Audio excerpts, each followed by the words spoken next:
ఎన్నో జన్మలు ఎత్తిన తర్వాత ఎంతో పవిత్రమైనటువంటి జన్మ దొరికేది ఈ మానవ జన్మ నాయన. క్రిమకీటకాలను, పక్షాదులుగాను, నీటిలో ప్రాణులుగాను, వృక్షాలుగాను, నాలుకాళ్ళ జంతువులుగాను అన్ని అయిపోయిన తర్వాత వేలాంతర కోటి మన్వాంతర జన్మలు అయిన తర్వాత దొరికేటటువంటి పరమ పవిత్రమైనటువంటి జన్మ ఈ మానవ జన్మ. ఇటువంటి మానవ జన్మని నీవు గ్రహించకుండా ద్రోహపూరితమైన, కామపూరితమైన నీ యొక్క అలవాట్లతో, దోషబుద్ధితో నిన్ను నువ్వు పతనం చేసుకుంటున్నావు. చెడుదారిలో పోకు, ఒకరిని దూషించకు, ఒకరిని నిందించకు, ఒకరిని అవమానించకు, ఒకరిని ఏడిపించకు, ఒకరిని బాధ పెట్టకు. నేను ఏ విధంగా భగవంతునికి సేవ చేయాలి, నా జీవితాన్ని ఏ విధంగా సార్థకత చేయాలి అనే విధంగా నువ్వు భగవంతుని కృతజ్ఞతగా మసలుకోనైనా. అంతేగాని తెలిసి తెలియక అహంకారానికి పోకు, గర్వానికి పోకు, ఒకరిని చిడచడానికి ప్రయత్నించకు. కోటి కోటి జన్మలు ఎత్తిన తర్వాత దొరుకుతుంది నాయన. ఎంతో పుణ్యాత్ముడికే దొరుకుతుంది నాయన.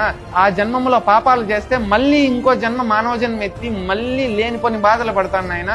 అధర్మంలో నడవకండి, ధర్మ మార్గాన నడవండి, సత్య మార్గాన నడపండి. మీకు ఆ భగవంతుడు సదా మీకు రక్షణ ఉంటాడు. ఎన్ని కష్టాలు వచ్చినా భగవంతుడు మీ తోడునీడుగా ఉంటాడు నాయన. మీరు ఇక్కడ సుఖపడకపోవచ్చు నాయన, పైలోకంలో ఖచ్చితంగా సుఖపడతారు నాయన. మీరు చేసినటువంటి పుణ్యము వృధా కాదు.